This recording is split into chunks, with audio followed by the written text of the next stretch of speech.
Cinema প্রকাশের পর থেকেই ব্যাপক সাড়া ফেলেছিল ঈদুল আজহায় মুক্তি পাওয়া তুফান মুভির গান লাগে উড়াধরা। ইউটিউবে দেশের ট্রেন্ডিং তো বটেই, গ্লোবাল ট্রেন্ডিংয়েও জায়গা করে নিয়েছে গানটি।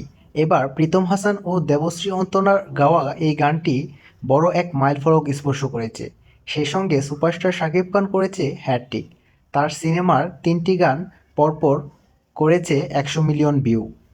এর আগেও একই চলচ্চিত্রে দিলহাজ নাহার কণার গাওয়া দুষ্টু কোকিল গানটি মুক্তি পায়, সেটিও দর্শকদের মনে জায়গা করে নেয়।